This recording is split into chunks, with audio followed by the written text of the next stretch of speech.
basically running a business with your spouse is basically like putting a huge magnifying glass on you. It will amplify the awesome stuff going on between you, and it will amplify the dysfunction going on between you. And there is very little place to hide. Like when all of a sudden the problem that you keep like hiding behind or dodging just is like bigger, bigger, bigger. And then if the company, when you start hiring people, you're now on a stage in front of people. And I think that's another challenge is who are you going to be at work versus who are you going to be at home? When do you turn it off? Do you give permission to each other to turn it off? And like, I think that, and like really deciding together where the lines around this and how are we going to show up together in this? I forgot that was the original question about our challenges.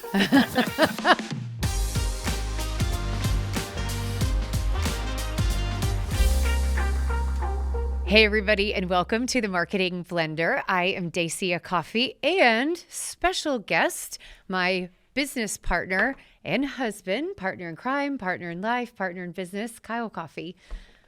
I'm so excited to actually be doing this. We used to do a podcast together a long time ago, but it's been a hot minute since we've done this together. That was just us sitting down talking to people who owned other businesses, and we didn't even know what direction it was going to go. We just wanted to have a conversation. And now that you actually have a direction in everything, I haven't been part of it. And I really don't know what my role is right now. I've, decided to show up when I was told to show up. That's part of owning the business together with your wife. That's true. And on that note, that is our topic for today is we're going to tell you the truth about what it's like to start and run a business with your husband or wife. Why don't you do the honors? Why don't we talk about what businesses we have started together, just to give everybody context that this is not our first rodeo. And so you can kind of give the history on that. Well, we both had worked in the corporate world. She was a pharmaceutical rep. I worked for Anheuser-Busch distributorship, worked my way into sales from the ground up. We had one son already, and we were expecting twins, less than 2 years apart from each other. Well, the twins at the same time. But the kids, were going to be under 2 years apart. And it was just like, you know what, we're starting this family. Let me see if I can juggle just working off one income. And she made more money than I did. She was a pharmaceutical rep. I mean, back then, this is a while ago, everybody. I don't want to tell her. I'm pretty sure they know already. But back then, that was a good business to be in. You could make really good money. But we're like, that's 3 kids in daycare. This is us trying to juggle both our careers. We were in Atlanta, constantly in traffic, the hustle and bustle. And I was like, let's tighten our budget down and just let me see what I can do. So I gave up that job, and I was there for like 5 years, and I loved it. I did draft sales. I was in all the fancy bars in Atlanta. It was great. Ultimate redneck couple at one point in time. So he was talking about pharmaceutical, but before that, I worked for a power tool company and drove a truck. So in Georgia, he sold beer and I sold power tools. Epic. Let's go. Epically Southern couple. Yeah. We had to like NASCAR racing whether we wanted to or not, because both drivers, it was DeWalt, by the way, had drivers coming up through the ranks with Earnhardt Jr., Matt Kenseth. So we had to go to these events. She was at the events promoting them. Yep. PBR, blah, blah, blah. Okay, let's fast forward. So that job was only going to pay so much. I had a CDL license, and I was just like, hey, some of my friends have gone over and just started delivering food, making 10 grand more a year. Well, heck, back 30 years ago, I was like, this is a no-brainer. I've got to follow the money to support my family. I wasn't there a year, and one of my best friends that worked with me at Anheuser-Busch also went to deliver food. Same thing. He went over there because one income, stay home with the kids, blah, blah, blah. He wound up marrying a gal whose father was in oil and gas business and owned multiple companies in the oil and gas business. And so they moved to South Texas so he could be part of that. And he wasn't down there for about a year. And he calls me up and says, hey, what do you think about coming down here and helping me sell these products in Oilfield? I was like, what's it like? I have no idea. Long story short, you said yes. I said yes. So we packed up the family, and I'm talking our twins are less than 6 months old. We moved to Corpus Christi. They were the only people we knew there. Coming from Georgia, big cultural change, big lifestyle change. And the package they gave me was just, hey, you'll have a better life. We'll match what you're making now, basically, and just like see where it goes. Well, within a year, I was like, hey, this trucking side of the company has a lot of potential. I can make some money in it. So he starts a side hustle Yep. by buying a truck and running something called hot shot loads, which are local heavy haul. Basically, So, it was a side one-ton hustle. truck with a 40-foot gooseneck trailer behind it, and I hired a driver to be in it. And from there, we started buying bigger and bigger trucks, like the whole pipe, to haul all kinds of equipment in the oil field. Within a year of that, I got in with these people in the small town of Alice, Texas, and was bidding moving drilling rigs, talking about these huge drilling rigs. You break them down, move them to the next location, and set them back up. It takes cranes, heavy haul equipment, everything. And I leased people on. We had a truck leasing company, basically. And I was like, hey, let's expand this part of it, and I'll go find outside help to fill the gaps. And I didn't know how to do it, so I had to find what we call truck pushers, people on the ground, 2 people, one on each side to break down and to set up, to break them down and set them up, because I had no idea. I just got to work. Before I knew it, me and my partner were off, the guy I moved down there for, we went off on our own, and we were moving drilling rigs. And hello, entrepreneur. 10 years, almost 10 years I did that. And I did contract through another company in Fort Worth when we moved here. And I got to the point where I knew how to move them myself, of course. And I was, And doing it on my own. Exactly. Yeah. And so what happened is, some partnerships don't sail, they do sink, and that one did, unfortunately. And so almost overnight, that partnership with basically, his friend ended, and I took over the full controller role, all the admin, all the paperwork, all the paying taxes, all the payroll, everything almost overnight. And so then, and then I helped run the back end for, for the rest of that business until early 2008, basically. Yeah, I was out in the field, and I could be out in the field for a week straight or more. And, I had my employees on every 2 weeks' pay. And I'm like, hey, I've got to get this done. I cannot do that from here. It wasn't like you could carry a laptop around and do all your transactions off your laptop. I mean, first of all, most of the people who work for me didn't have their bank account set up to where I could do direct deposits even if I wanted to back then. Yeah. But that was our first dab into entrepreneurship and figuring it out. And we always had the idea. I can always go back to what we were doing if you're good enough at it. Just go forward and just make the best of it. Yeah. And we learned the ups and downs. It hit us straight in the face when we did. And during that time, I was doing some freelance writing, so I had kind of like this small little gig in addition to that of independent, like contract type of work, in addition to what I was doing with him. When I got out of the oil and gas business, it was the '08 crash happened, and there was lag time before the contracts on these rigs were set to come up. And so it was about '09 going into 2010, and I was from out of DFW in Texas going to New Mexico, Louisiana. I got an offer to go overseas. And our kids were, 9 and 11 at the time? Somewhere around there. Younger than that? I don't know. It was right around there. We're like, oh, what is all this worth? I can chase this until the day I die. And, I can make good money at it. But there goes that family life again, like I brought up at the beginning of why we got out of the hustle bustle. And so I said, listen, if I sell everything I own right now, we've got a lag time to get us by. Just go do what you love. So she got into sales.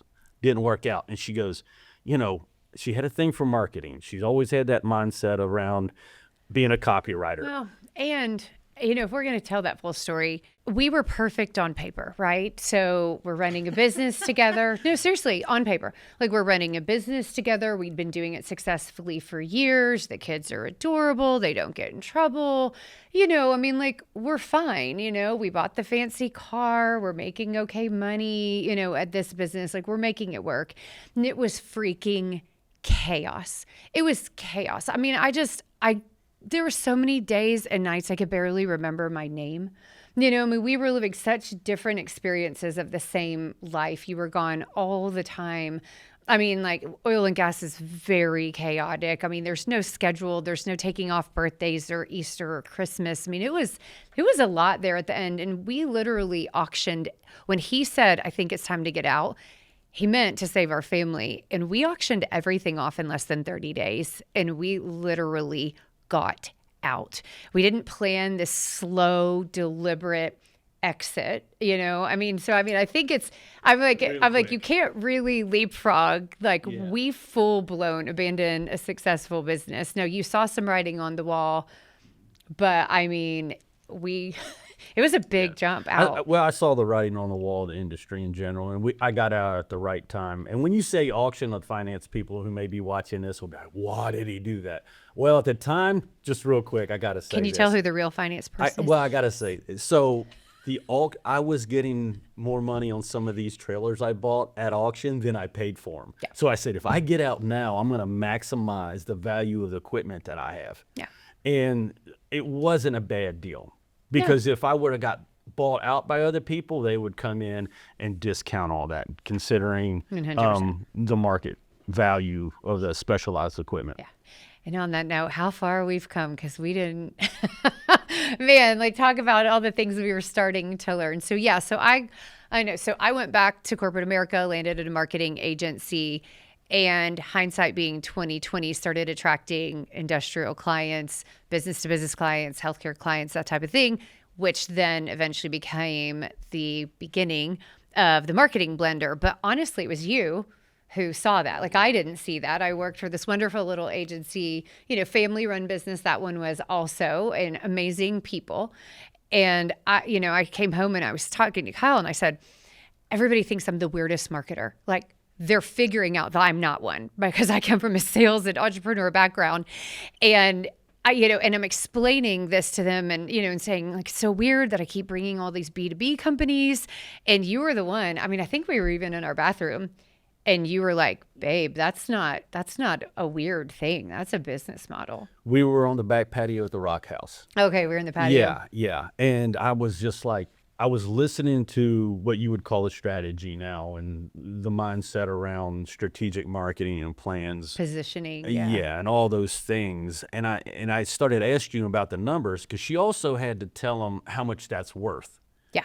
And so value came up and I said, you know what, this is a great business model. And it's just you. You could make it on your own and make a killing at it. But this is also scalable if you can teach these principles to other people. And so I was just like, won't you go do it? You're the one drumming up all the business. You're the one selling the product and implementing the product. Once it's sold in, you're pretty much doing everything but sending an invoice and collecting the money for yourself. Yeah. Go do it. Yeah. Like what you always say, you can always go back to what you're doing. Yeah. Exactly. So that was 13 years ago. Kyle joined the business formally full-time about 7 years in. Just something like that. 7, 8. Yeah, something like that. I know, about halfway from here. And he had been doing a lot of the finance on the back end on the patio with a beer, whether it was like celebrating or stressing, but a lot of strategy for free, if you will, because you had your full-time job by that point. And then he eventually came on full-time. And then just a year and a half ago, we bought a ranch, which we are now converting into a cattle ranch. And so this will make another business endeavor that we're going into. And so how big we take it, I don't know, but knowing this man.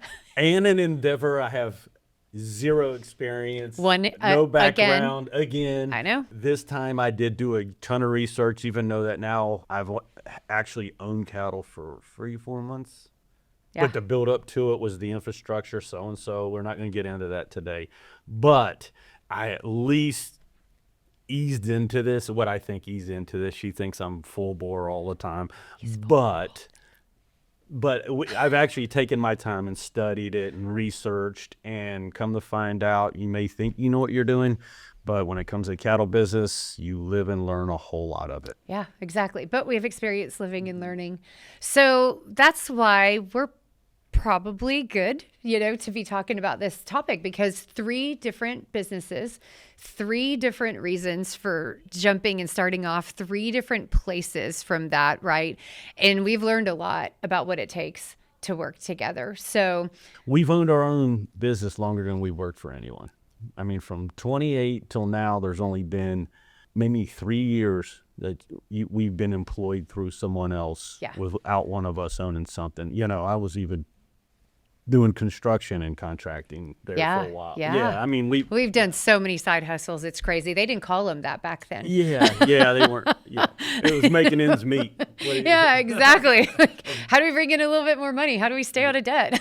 All the things. Exactly. Okay, so for you, what do you think? Like, what are the benefits to running a business with your spouse? You can make decisions very fast. Good one. Yeah. You can get on somebody's page about what their vision is and help them accomplish that, help them organize that.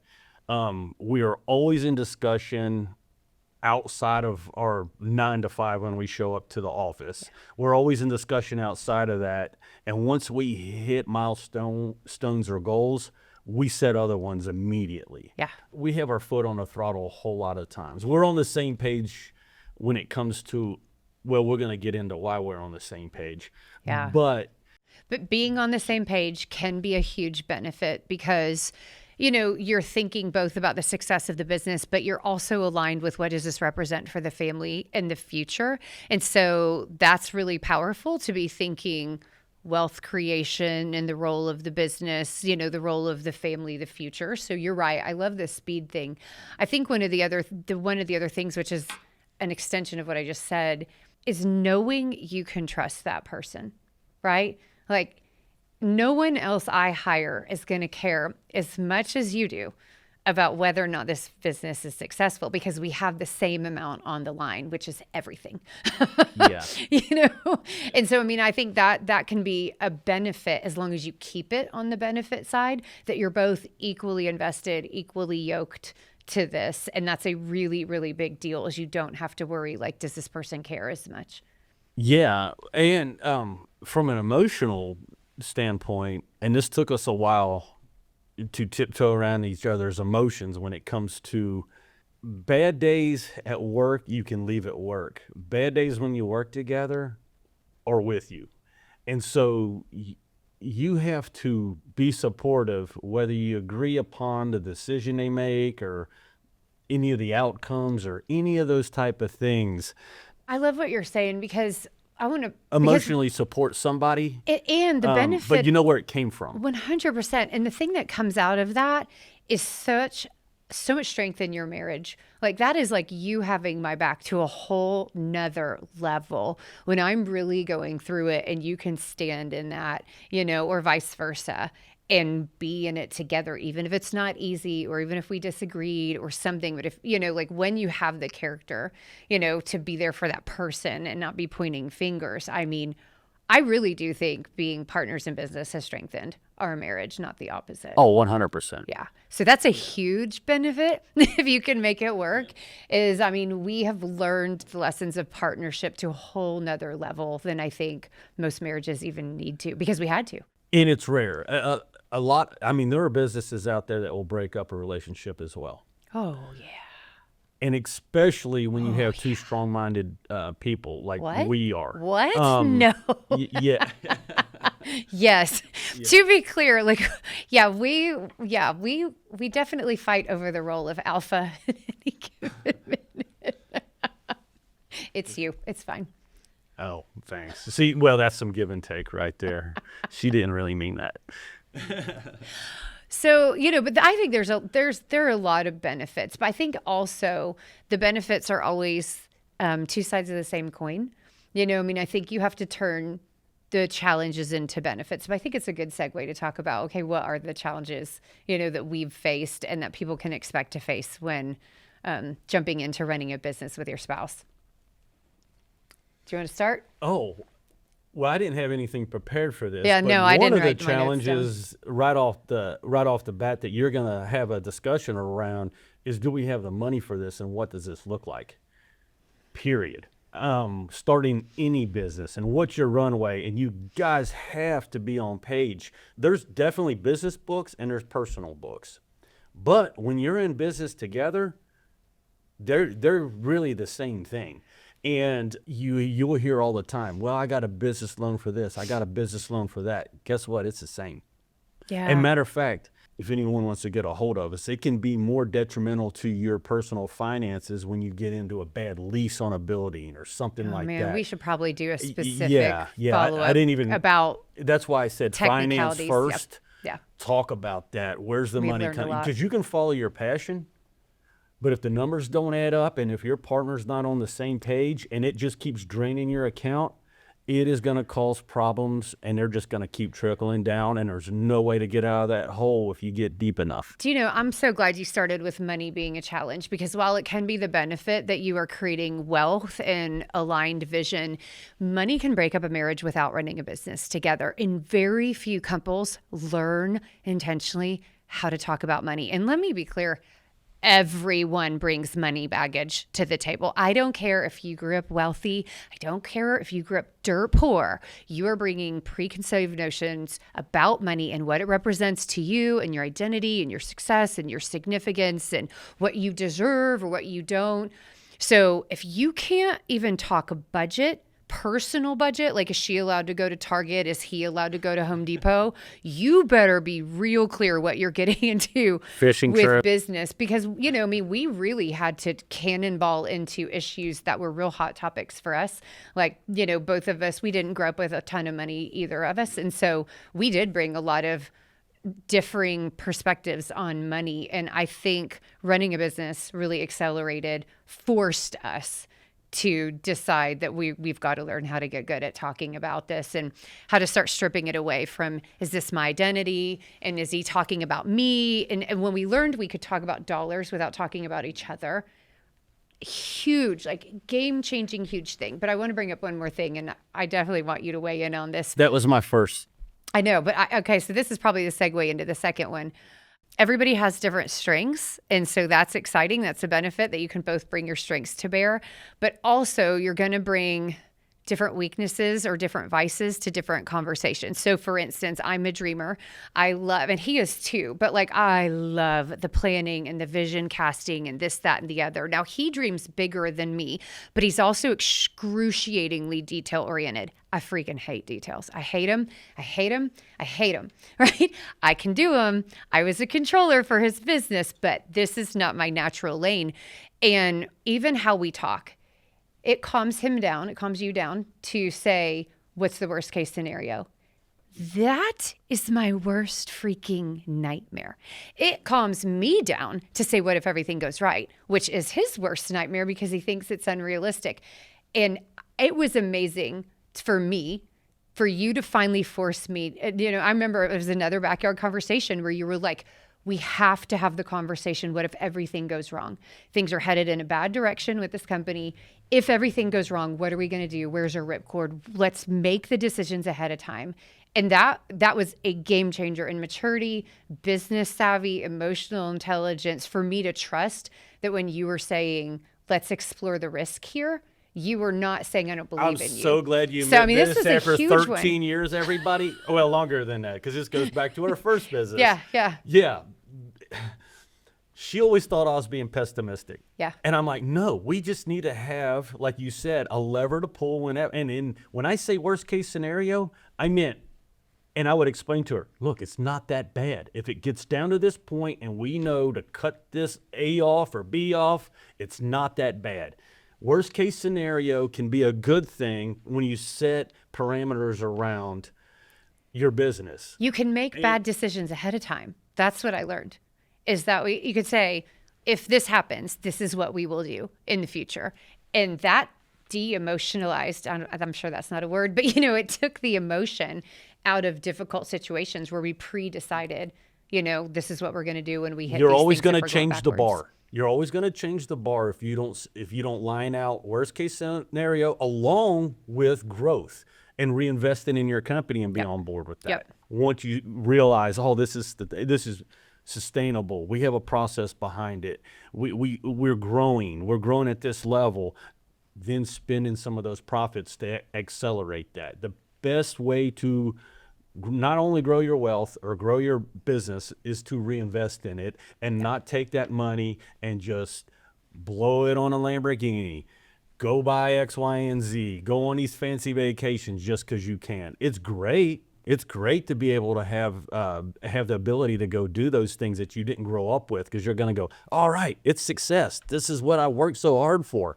And you know, I love what you're saying, because like you've got to have an agreement around what do we do if we win. So not just what do we do if we fail, but what do we do if we win? Because you're right. There's a lot of people, and usually it's one partner in the marriage, not both, that are like, I want the Lambo, I want the yacht, I want the big vacation. Porsche. And then there's another partner in the business where they're like, no, we reinvest, we save, we build stability, we protect.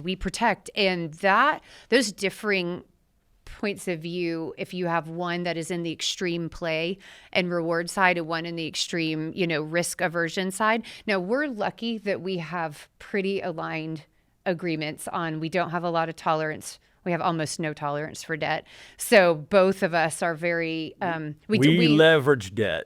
Yes, but I just mean like, neither of us will just be like, screw it, let's use the credit card.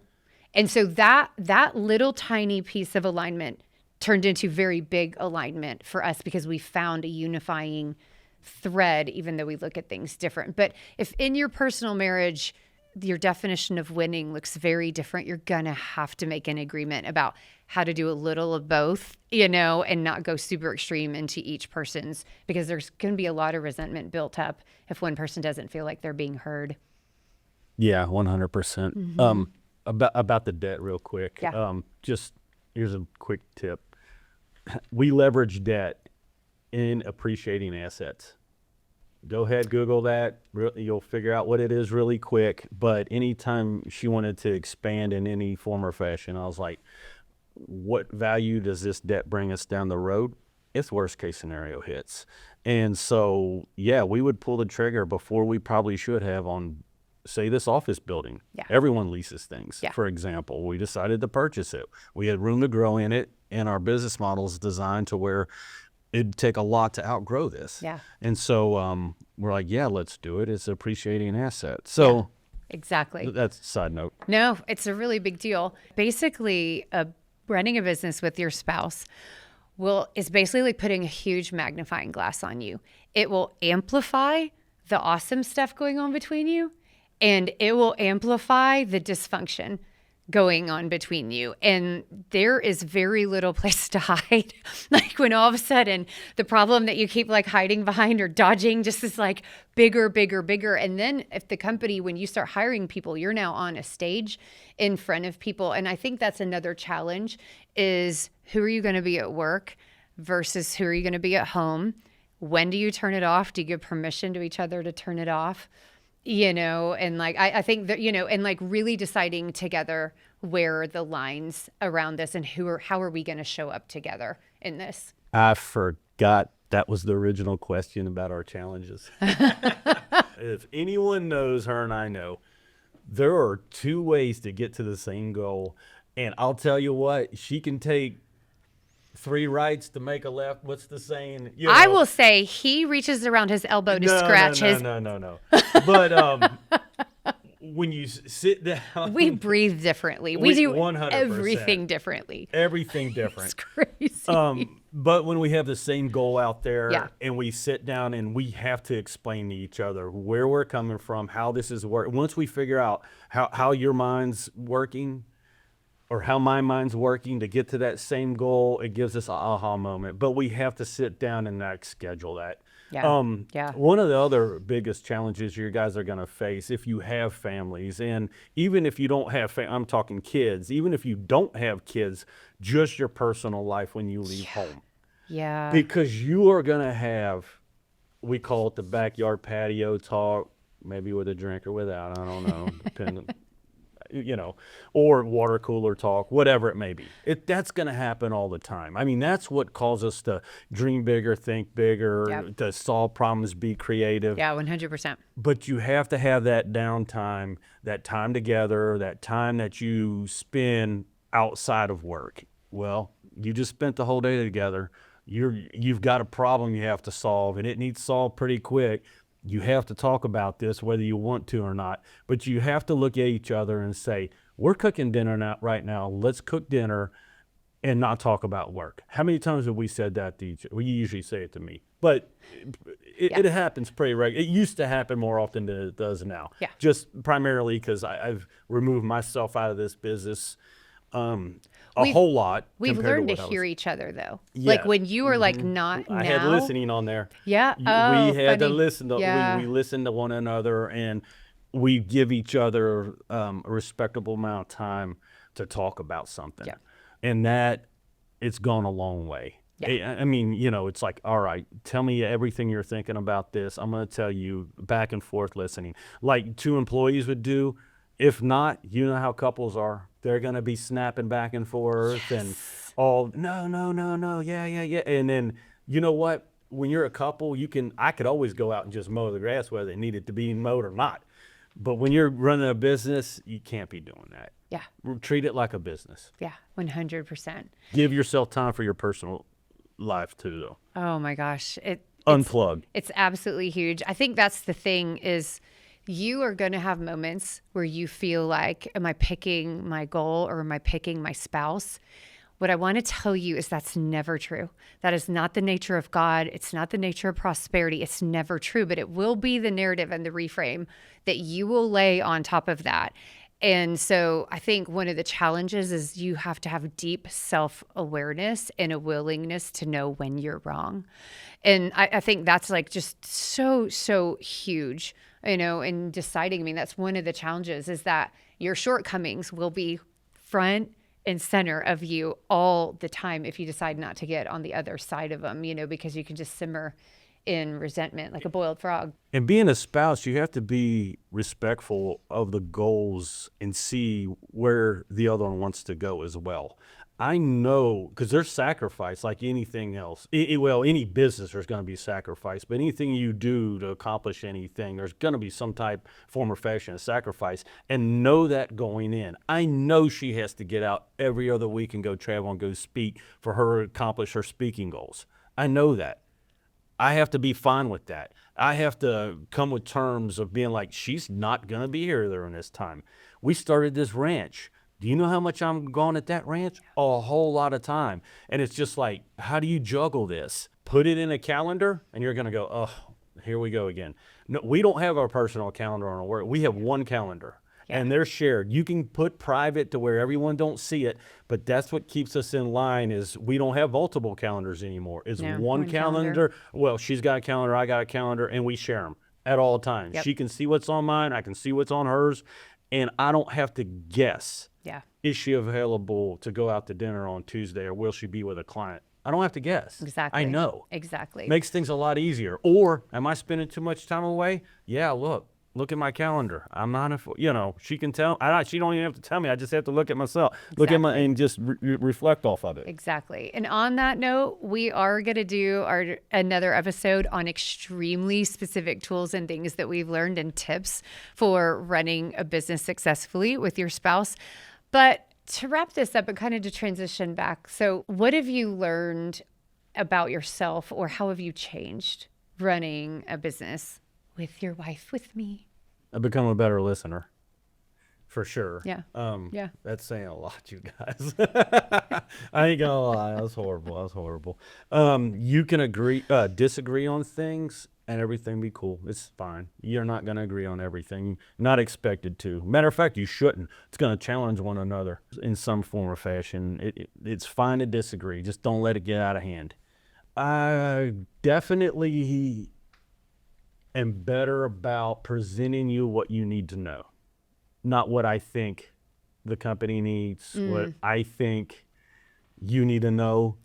it's like, all right, listen to what questions she's asking me during our meetings, whether it be for finance, growth, budgeting, or whatever. What does she need to know and why? Don't look at it through your lens. Look at it. Well, she's the CEO, so I have to answer to her. I know my role when it comes to that, and I have to stay in that lane. Will I push back on things? Of course I will. Will she change her mind? Yeah, she will. And that's her role to kind of have listen to input. Yeah. That's my final answer. I like it. I think for me, I've really learned how important it is and how to not avoid hard topics, hard facts, hard decisions.